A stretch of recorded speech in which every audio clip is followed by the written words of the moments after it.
Pushkin. Christmas is 1 week away. And how am I celebrating? With restraint and circumspection. In the Gladwell family, we do a mid-century modern Christmas. Spare, elegant, minimalist. Lots of the baby Jesus in a tasteful Scandinavian leather and rosewood manger. No Santa, no reindeer, no elves. Not so for my colleague, Ben Nadaf Haffrey. The Gladwells impose a dollar limit on gifts. Like price controls in some socialist state, the Nadaf Haffreys spend months thinking of what to get one another. The Gladwells buy a tree at the last moment and would be happier if we could just move the whole operation outside around the Douglas pine in the backyard. Ben's family has a tree, a little model village covered in snow, and his father's vintage electric train set, plus a little metal tree with ornaments that's up year-round. So when I told Ben that I had never watched It's a Wonderful Life, he was stunned. Then he reached out to me, as the Good Samaritan did to the traveler lying bereft by the side of the road. How could this be? He asked me gently. Because, as you can imagine, for the Nadaf Haffreys, It's a Wonderful Life is a sacred text. Then Ben told me another story about what, in his mind, is an even more important Christmas tale. A story that he regards as the apotheosis of all Christmas movies. A story not in a film, but of the making of a film. Welcome to Revisionist History. I'm Malcolm Gladwell. Today on our show, Ben Nadaf Haffrey relays, for the very first time in history, the truly screwy story of the making of the oddest Christmas film of all time. Trust me, you have never heard this story before, ever.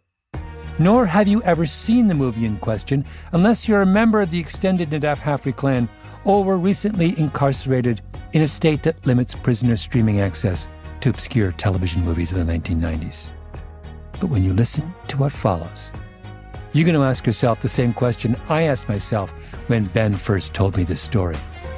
How did I miss this?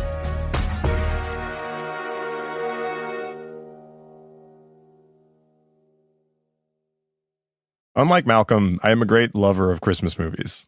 Every year, as soon as Thanksgiving's over, I'm firing up The Bishop's Wife, Miracle on 34th Street, or It's a Wonderful Life. And then there's my favorite Christmas movie, a little less famous. The 1945 romantic comedy, Christmas in Connecticut. I've watched it pretty much every year since I was little. Barbara Stanwyck plays a magazine columnist who's famous for entertaining on her grand Connecticut farm. She's known as a great cook. It's the end of World War II, and her magazine's publisher has an idea for a great feature. She'll host a returning war hero for Christmas on her farm. There's just one problem. It's all a lie. She doesn't live in Connecticut. She lives in a tiny apartment in New York, and she has no clue how to cook. My farm? Oh, yes, my farm. Oh, my farm. And he wants to see you right away to arrange it. Arrange it? Are you crazy? Where am I going to get a farm? I haven't even got a window box. That's just it. We'll have to stall him off. You know what a stickler he is for the truth. If he ever finds out we've been making all this up, he'll fire the both of us. Chaos ensues. It's a classic screwball comedy and a total delight. But the thing I really want to tell you about in this episode is what happened after I discovered, quite by accident, that there was a remake of this favorite Christmas movie of mine. An action-packed, star-studded, joke-filled, really very different version of the original.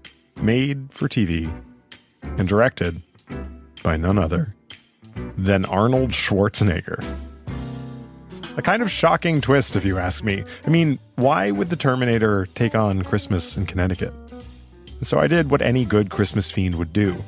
I talked to a dozen people about something that happened 30 years ago for way too many hours to get the real story.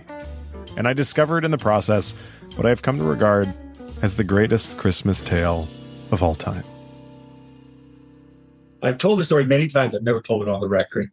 It's a big story, so if you've got the time, I will tell it to you. That's Stan Brooks. In the early 1990s, he was an independent made-for-TV movie producer. So I'm developing movies, and a friend of mine goes and gets the job at TNT. And I make the very first movie for him. TNT launched in 1988, at the start of the cable television revolution. Then as now, cable was expensive, but it was growing. The whole game was trying to raise awareness to get people to sign up. And with channels running 24/7, there was a lot of space to fill, which led to a boom in made-for-TV movies. Stan's first film on TNT was a big success, so he got another bite at the apple. And he calls me, he goes, what do you want to do next? So I said, in a million years, would you ever let me do a remake from the MGM library? Because that's what Ted owned. And he said, yes, just pick one. Christmas movies always do well. And there was one Stan loved, Christmas in Connecticut. And I'd known the Barbara Stanwyck movie. And so I said, well, this could be a good one. It was right as Martha Stewart was exploding. I thought, well, what if this is Martha Stewart? What if she's on TV and has an empire and it's all fake? And so they loved that take. And so off we went to the races. He got a writer to work up the script. In television, it was great because you could get your stuff made. This is Janet Brownell, one of the all-time great bards of TV movies. Writer on Eloise at the Plaza, 12 Dates of Christmas, Days of Our Lives, and the uncredited rewrite of Tim Allen's The Santa Claus. All Brownell. She loved the original Christmas in Connecticut.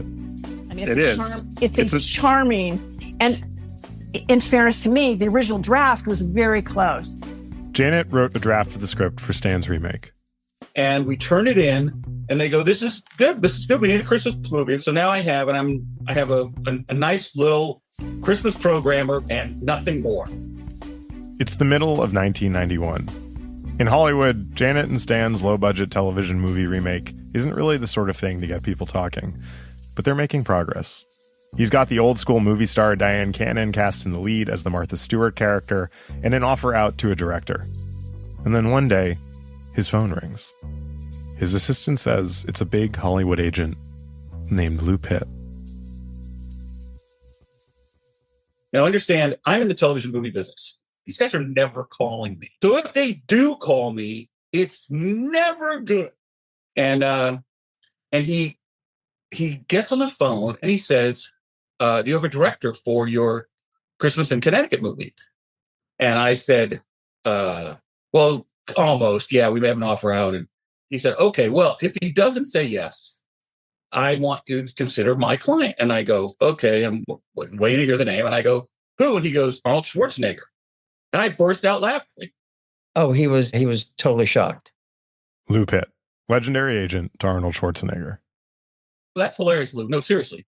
Is this a joke? Is this a joke? He goes, no, seriously. And I go, what? I'm Schwarzenegger's not doing a Christmas movie for TNT. To be clear, Arnold had just finished shooting James Cameron's epic Terminator 2. Hasta La Vista, baby.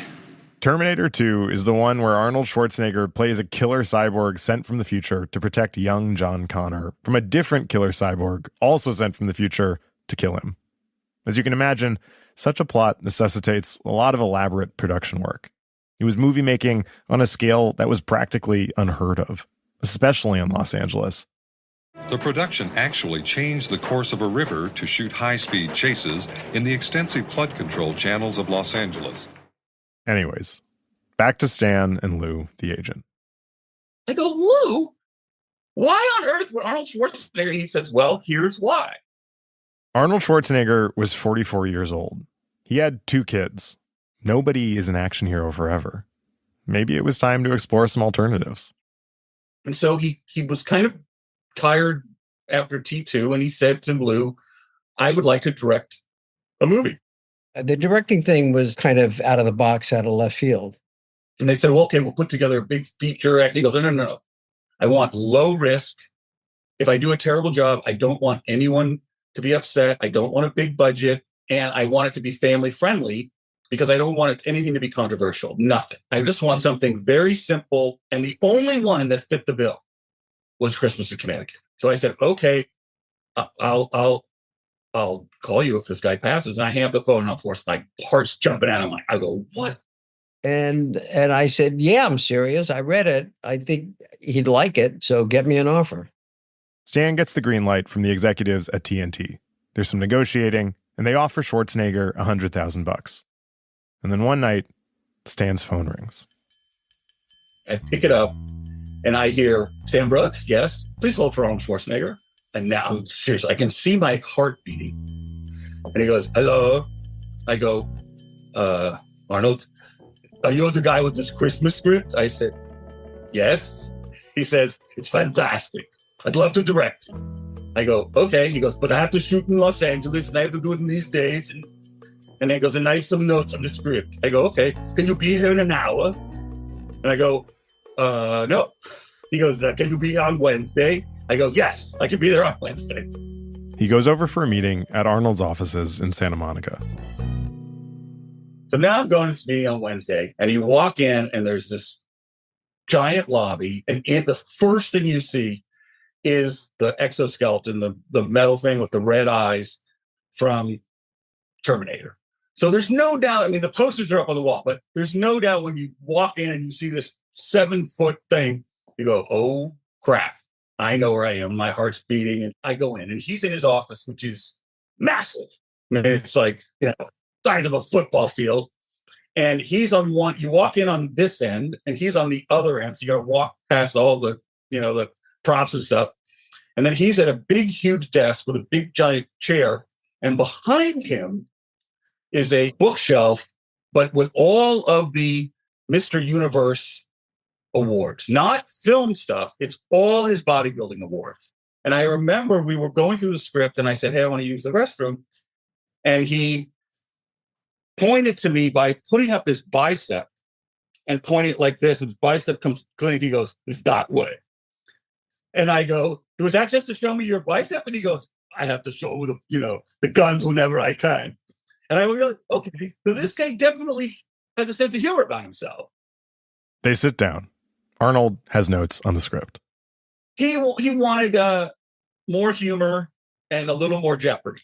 And so we added in this sort of big action sequence at the beginning where he rescues the kid. And all of a sudden, Janet Brownell, who wrote the original script for the remake, is looking at a very different movie.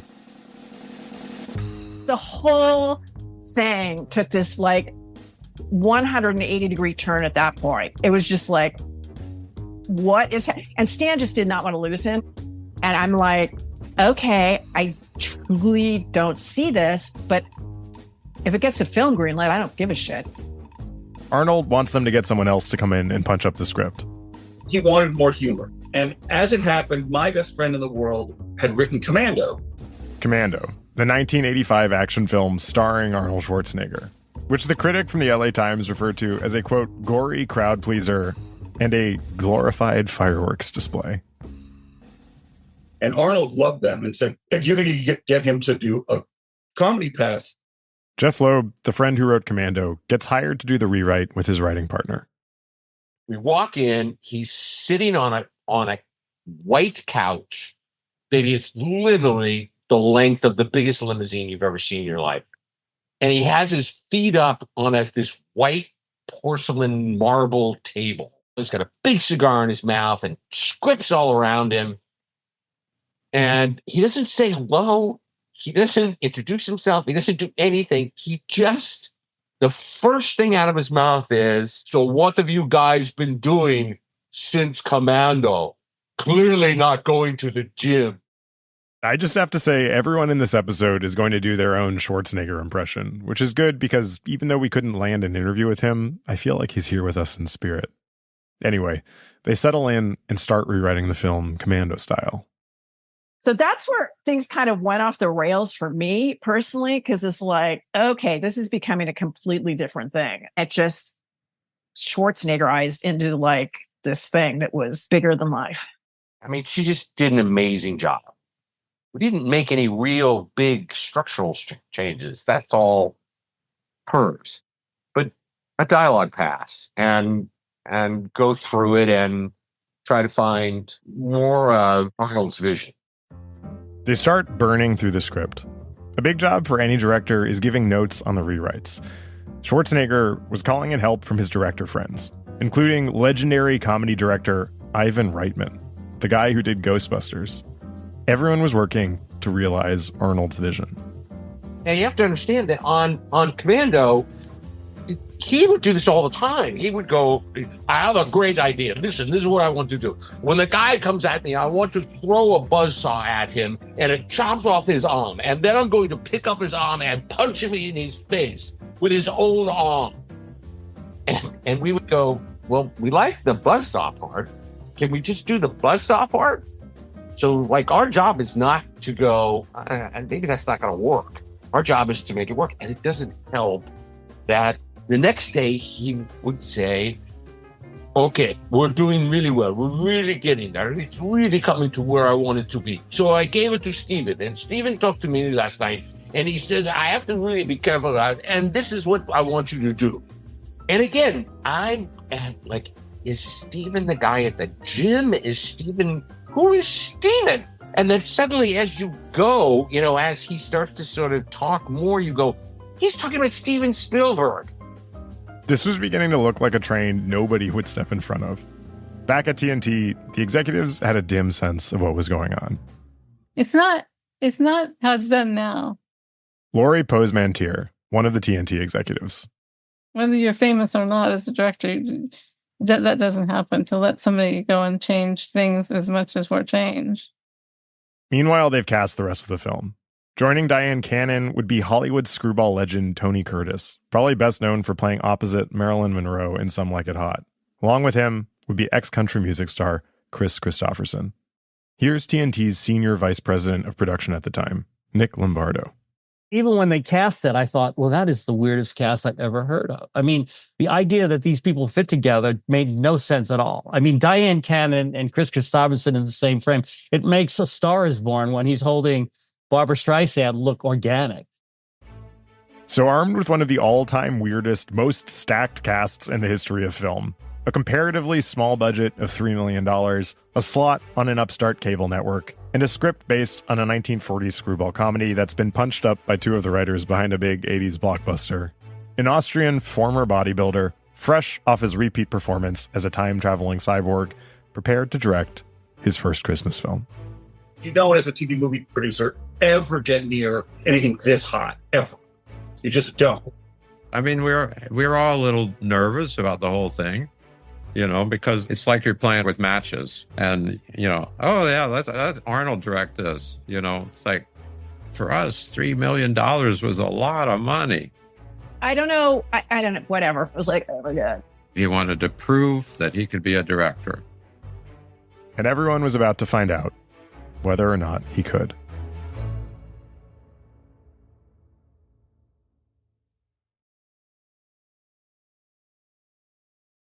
Christmas in Connecticut, the remake, began filming about 2 months before Christmas in Los Angeles. Because Arnold Schwarzenegger had never before directed a feature film, though let the record show he had directed an episode of the TV show Tales from the Crypt, the production arranged for things to film more or less in the order they happen in the film. There's a lot less to keep track of continuity-wise that way. But this also posed a problem. One of the anxieties of adapting a great work of art is figuring out how to make it your own. The 1992 made-for-TV remake of Christmas in Connecticut does this immediately by introducing its male lead, a park ranger named Jefferson Jones, mid-workout routine in his mountain cabin. If you're looking for signs that this is not your grandmother's Christmas in Connecticut, the sight of Chris Christopherson as Jefferson Jones sweating after busting out some chin-ups on a beam in his cabin is your first warning. A man on the television offers some brisk exposition while he cools down. In the last hour, experts predict this should be the biggest storm to hit the Rockies in the last decade. More than 4 feet of snow is anticipated to blanket the area in the next 48 hours. The phone rings. Another ranger is calling to tell Jones a kid has gotten lost in the blizzard. He has to go out and find him. This is the fabled action sequence Schwarzenegger had requested. They shot the blizzard on a soundstage.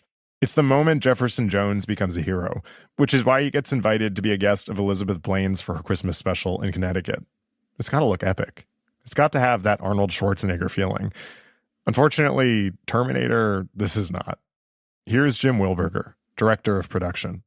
You know, there's a scene where Christopherson, you know, suddenly has rescued the kid, and you see him roll down this little hill of snow, which was shot on stage, and trying to make more of it because there wasn't that much set for that little hill, and And then suddenly you see all the people rush in to rescue. I mean, this was just not good blocking. and that's just an experience. Schwarzenegger wanted Jeopardy, but this kind of looks like a snowball fight gone awry. Jones stumbles over a very small hill holding a child that looks like it might be a mannequin. He's groaning and yelling, but his lips aren't moving. So, tough start. Luckily, though, a lot of the film is set inside Elizabeth Blaine's fake Connecticut house, where she's shooting a Christmas special in celebration of Jones. The bulk of production happened there, so the whole crew set up at a house in South Pasadena for the real work. This introduced Arnold to the second problem of directing: actor ego management and the issue of his trailer. Arnold's trailer was like a house on wheels. It was literally like you'd look at it from the outside and you'd say, wow, that's got all kinds of pop outs and the roof went up and everything. But when you got inside, it was literally like you had just walked into like the Greystone Mansion. It's probably almost 3 times as wide as a normal trailer. And it was the length that became the issue. Diane comes in and she says, "Why is Arnold's trailer bigger than my trailer? Nobody's supposed to have a bigger trailer than me." Diane Cannon was the star of the film, but she was maybe realizing that this production was all about the director. Schwarzenegger, though, was dealing with other problems. Namely, he had chosen one of the hardest genres for his first major directing foray. Screwball comedy is like dancing on the head of a pin. It thrives on chaos, but it has to be a kind of controlled chaos. With his big personality cast, low budget, short timeline, and hastily rewritten script, Schwarzenegger had an excess of chaos and a minimum of control. I mean, you have one somewhat disgruntled actress portraying fake Martha Stewart, and another who's a macho park ranger, but who for no apparent reason relays this backstory partway through the movie. Actually, before I moved to Colorado, I lived in Chicago. I grew up there. Taught comparative literature at the university for 10 years. Really? I got offered tenure and head of the department, and it's what I thought I wanted. But I meant being caged in by concrete and crowds for the rest of my life. This is, I'm pretty sure, the only time in the entire film Jefferson Jones is passed as chair of the University of Chicago's comparative literature department is mentioned. And I love Chris Christopherson, but most of the rest of his performance veers between stiff and oddly sexually charged. When he starts smearing the pine sap on her neck. Yeah, it's just kind of transcendently weird. Yeah, well, not to mention his 2 times he's like staring at her butt, up close. There's an extensive shot of that. I bet you can't buy that at Bloomingdale's. You're right. So you've got 2 characters who really just barely hang together. And then you have to direct them in tightly choreographed, zany sequences that have got to feel plausible, yet also hilarious. For instance, the scene with the baby. Remember, in Christmas in Connecticut, Elizabeth is a total fraud. She doesn't know how to cook. It's not even her house in Connecticut. And she's got this fake staged family with her, including a fake baby. She had to keep up appearances for the sake of her column. In the original film, there's a lovely scene where she and Jefferson Jones give her fake baby a bath. She, a supposed domestic goddess, is meant to bathe her child, which she suspiciously has no clue how to do. He steps in and does it for her like a total pro. It's part of why she falls in love with him. And because it's so well executed in the original film, we believe they're falling in love in this totally implausible moment. Soap? Soap, there. Oh. Oh, Roberto, she's eating the soap. What'll I do? What hurt her? They all do it. Oh, really? Oh, you'd make a wonderful father, Mr. Jones. You're not married yourself by any chance, are you? No. Cards are stacked against me, I guess. Every time I meet a girl I like, it turns out she's already married. Oh, that's too bad. Now, this also happens in the Arnold Schwarzenegger version. Maybe we should finish up for her. Finish up what? The bath. You know what? I just had the most wonderful idea. How would you like to bathe her? Me? Sure, I think it'd be fun for you. Here. What happens next is the greatest travesty in the history of bath time. It's as if you gave 2 aliens a baby and said, give this a bath, not realizing that on the planet they're from, not only are there no babies or baths, but actually there's not even water. What do you remember about that? Well, some of that was improvised. What happens is they just drench the baby in shampoo, and then they barely wash any of it out. On the bad scale, it's 2 rubber duckies out of 10. But the premise of the scene is that Jefferson Jones is crushing it. It was pretty hilarious, I thought, and also very clumsy. And they really gooped up the kid's hair. Oh, my God. I don't know. I'm sure the prop guy put it too much shampoo. Here's some soap, sweetie. Here's the soap. Here's your duck. That's a director thing. I mean, that is a flat out director fail. I mean, that right there. Retake the scene. 100%. And there probably were 3 or 4 versions of that. That's the one he chose. You know, it's not like that was the only one. She sure likes that. You're awfully good at that for a bachelor, you know. You sure you don't have a whole slew of kids hidden somewhere? I nursed a couple of bear cubs till their mother came back. This is better than bear cubs. You see a beauty? It's like on SNL when the actors break and laugh. When Elizabeth's like, I'm not sure if we got all the soap out. And Jefferson's like, well, we didn't.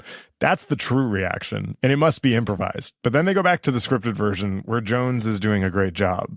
Most of the people on set have some kind of moment like this. You know, the forest with the snow and the sleigh that comes along. And there's even one shot I noticed where you can see the wheels under the sleigh. I remember the day I was there, they were filming that scene where chaos erupts, you know, and the tree falls down and all that. We had to do that scene quite a number of times.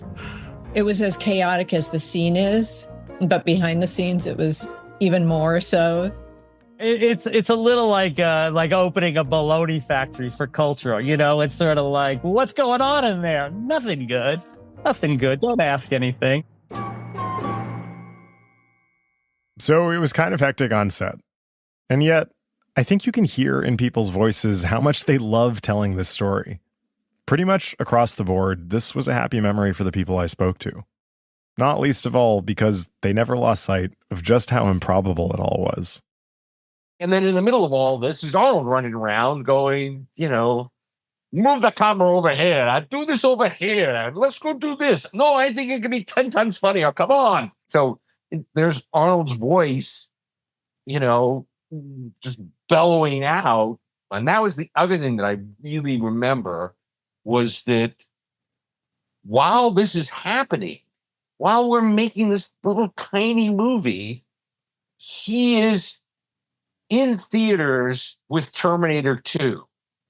And it's doing numbers that no one has ever seen before. And we were on set when it crossed $500 million. But when you're standing next to the guy who's the star of that movie, and his major concern is whether or not, is it in focus, forehead, let's go. The forehead thing, you're not the first person to bring that up. Several people mentioned to me that Arnold Schwarzenegger's favorite put-down was to call someone a forehead. This actually made it into the movie when Elizabeth Blaine and Jefferson Jones get pulled over by the cops mid-sleigh ride. The one where you can see the wheels. This happens. Put your hands where I can see them. You're both under arrest. Oh, come on. Come on, you foreheads. Get them up. You what? This is actually a big part of why I love this movie. It has a kind of free jazz improvisatory quality to it. It's oddly self-referential and also very sweet. It's like how you can hear in someone's voice when they're smiling. That's how this movie feels. Because even at the risk of himself being labeled a forehead who couldn't direct the movie, Arnold Schwarzenegger was showing up every day and putting in his all. For the film buffs in the crew, it was a dream come true just to work with him, or with a legend like Tony Curtis. You know, it was a trip to Oz that I knew was short-lived, but it was something I was going to, take in and enjoy as much as possible. After 20 days of shooting, the film wrapped. They had a party at Arnold Schwarzenegger's restaurant. It was around Christmas time, and they all got sweatshirts with the name of the film on the front.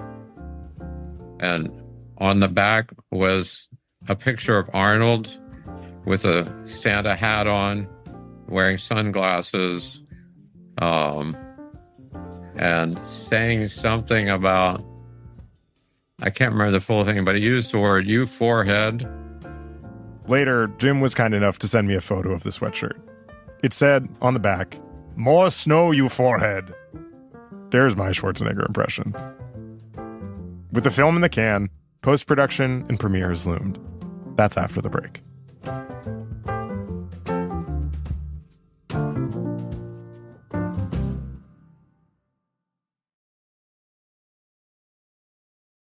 Before we get to the premiere of Arnold Schwarzenegger's 1992 Christmas in Connecticut remake, I want to tell you about something that happened earlier this year. Thank you all for coming. Thank you, Mitch, for coming down from Detroit. Thanks for having me here. Malcolm interviewed Mitch Albom live on stage at the 92nd Street Y. Albom is the best-selling author of some ungodly number of books, but he's probably most famous for Tuesdays with Morrie. He and Malcolm were there to talk about his new novel about the Holocaust, The Little Liar. They were warming up with some Mitch backstory about his time as a musician in New York. I tried the whole starving musician thing, and I played in all the clubs around here on Monday nights. I was backstage at this event, peering out. I hadn't read Mitch's book. I was up to something else. Wait, we should probably do this before we get too far afield. On the music thing, if you've been talking so much, you will note that behind you, there is a Korg. At this point, the audience of people who had come that night to hear the author of Tuesdays with Morrie discuss the Holocaust noticed the electric piano behind him. And we have a request that you play one of your most famous compositions. Which, you know what I'm talking about. I'm talking about Cooking for Two from the legendary Arnold Schwarzenegger 1992 made-for-TV movie Christmas in Connecticut. Yeah. Can you see the recognition in the crowd? Yes, it was my keyboard, and yes, I had planted it there. Mitch, no, this, for some reason, I have no idea, my colleague Ben is obsessed with this and really wanted us to do this, and I thought, how great would it be for you to sing one of our songs? Just to give us a little taste. Well, I have to tell you the story of the song. Tell a story. Okay, so after I got out of the music business, I had a college roommate who went into the movie business. That would be Stanley M. Brooks, executive producer of Christmas in Connecticut. Stan and Mitch were roommates at Brandeis. And he knew that I was a musician, and he was making a movie with Arnold Schwarzenegger as a producer, and Schwarzenegger was the director of Christmas in Connecticut, the remake. Sounds about as good as it was, I think. And they needed it's a song because she played Diane Cannon played the lead, and she was a cook on TV or whatever. Yeah. So the song had to be about food, and they wanted to use Harry Connick's Recipe for Love or something like that, but they couldn't afford it. Yeah. So Stan calls me and says, we need a song that's kind of upbeat about food for Arnold Schwarzenegger's movie. Can you do it? You know, I said, well, when do you need it by? Thursday, you know. It was Tuesday, you know. So I just went and wrote a little song, and my wife is a singer, a fantastic singer. And I said, honey, can you sing this song because we don't have time to go find anybody else? And he listened to it and he said, I like the one with the girl. And that's how the song was chosen. Yeah, yeah. I want you to play it. I really think you should. So it went, now remember, it had to be about food. So it went,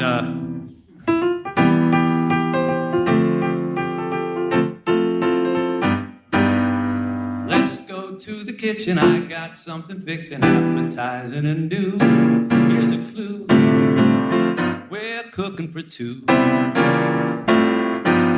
They're inside the oven, something warm and loving. Friends would laugh if they knew that it's true. We're cooking for two. Here's the bridge. I was a soup for one girl, leftovers every night. Oh, but once I tasted your kisses, I was dining by candlelight. Here's a recipe for all the world to see. We take some me and some you, let it stew. We're cooking for two. I love you. Ba, ba, ba, ba. We're cooking for two. Ba, ba, ba, ba. Ba, ba, ba, ba, ba, ba, ba.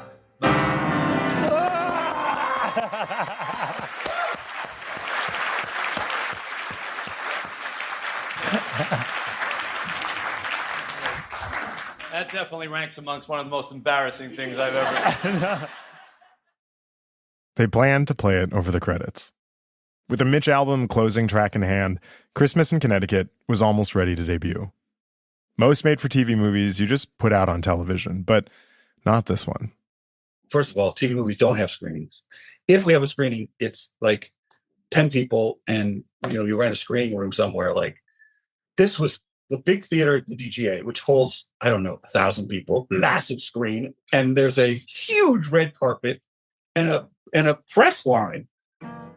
We had 2 theaters going, and they were filled. When I tell you that there's never been a television movie before or since that had a press line, and he's walking down, working the press, and the TNT publicity person, this is Stan Brooks, executive producer. Arnold! According to Stan, Ivan Reitman and James Cameron were there, along with a whole slew of Hollywood royalty. The screening was in LA. It was a media sensation. Watch out, Hollywood. There's a new director in town, and he's used to making a big impact. That is, in front of the camera. When you act and you see such talented directors as I've worked with, it inspires you. Janet Brownell, the screenwriter, was not having such a good night. I remember sitting at the screening with my agent, and I was like crying. I was like, oh my God. Why were you crying? Because it's like, it's so bad and my name is on this. My agent was very fast to get me a drink at that point. I just remember outside, there was kind of a Christmas themed sort of party and just like, I need to get out of here. But there was no putting the genie back in the bottle. TNT was running promos nonstop. I love romantic comedies, so I made one myself. Christmas in Connecticut. It's a romantic comedy. With all the trimmings. What in the world could possibly go wrong? Christmas in Connecticut, directed by Arnold Schwarzenegger. You have a problem with that? A TNT exclusive premiere, Monday, April 13th. I don't know if you caught that, but the film came out in April, 1 week before Easter. As one review put it, quote, "Don't ask me why a Christmas movie is premiering in April." As his then-wife Maria Shriver reflected, he just does. He's a big one on don't think about it or talk about it. Do it. And then he goes, I think we want to screen it again. That was too much fun. I go, okay. I go, I'll see if I can organize. He goes, no, I want to screen it in Washington with my friend Jack Valenti. So now we all fly to Washington. And it was a who's who of Washington. And it was senators and members of cabinet. It was a seated dinner. And I remember my wife and I sit down. We've been working the room, so we sit last at our table. And the guy next to me has got like a dress uniform on. And I say, hey, Stan Brooks, I'm the producer. And he goes, hey, Oliver North. Oliver North of Iran-Contra fame. The film was a big hit in the Beltway. Suffice it to say, this made-for-television Christmas movie had an unusually big reception, but it also didn't really do much to establish Arnold Schwarzenegger as a director. The reviews were mixed. Well, I'm looking on IMDb right now. It's like the rating is 4.8 out of 10. And they're not far off. Nobody had any, oh my God, we're making It's a Wonderful Life. I realize I've had a lot of fun with this movie. And gun to my head, do I think it's good? No. But do I love it? Obviously, yes. Because it's so totally weird and overcommitted to its bit that it has a kind of joyfulness to it that honestly gets me in the Christmas spirit. And at its core, like the best Christmas films, the story behind the movie is a story of love and friendship between Arnold Schwarzenegger and Stan Brooks. Two men brought together by a love of making movies. After the film, Stan and Arnold stayed in touch. Stan even moved into Arnold Schwarzenegger's office building. Their kids played football together. And even though they never made another movie together, their collaboration had one more act. Almost 10 years to the day from when Christmas in Connecticut began shooting, Arnold Schwarzenegger became the governor of California.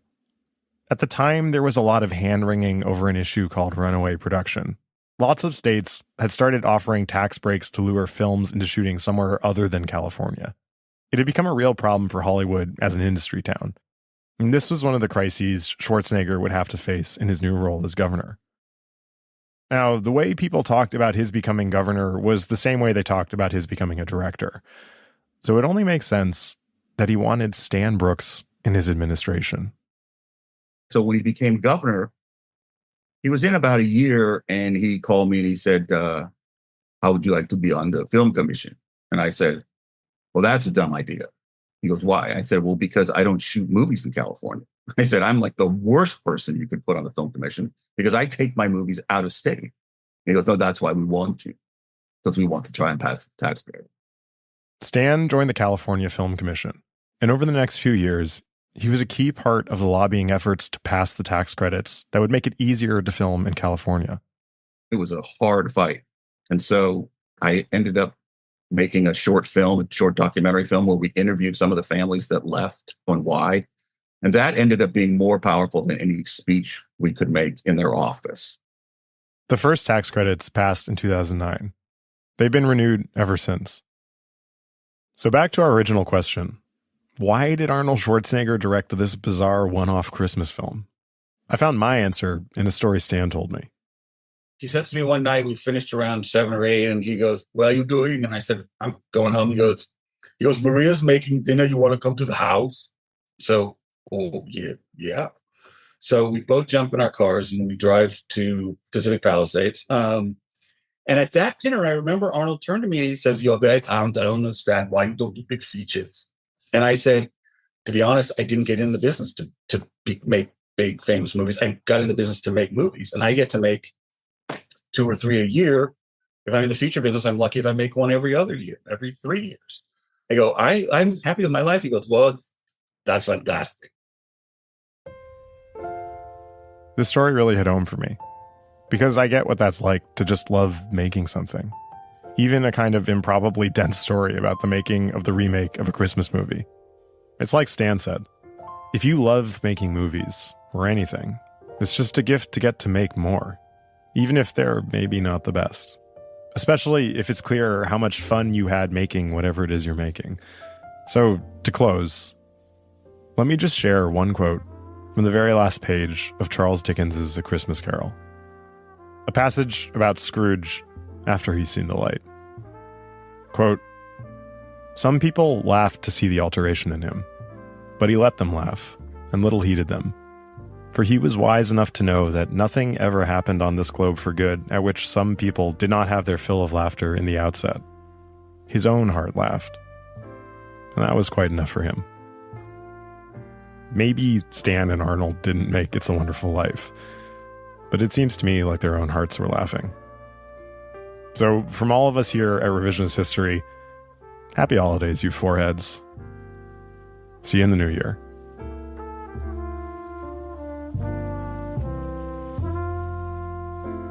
Revisionist History is produced by me, Ben Nadif-Haffrey, and Lucy Sullivan, with Nina Bird-Lawrence. Our editor is Karen Shakurji. Fact-checking on this episode by Sam Russick, a resident Schwarzenegger fan. Original scoring by Luis Guerra. Mastering by Jake Korski. Our executive producer is Jacob Smith. Special thanks to Sarah Nix, David Arnott, Linda Berman, Iris Grossman, and Scott Sassa. I'm Ben Nadif-Haffrey.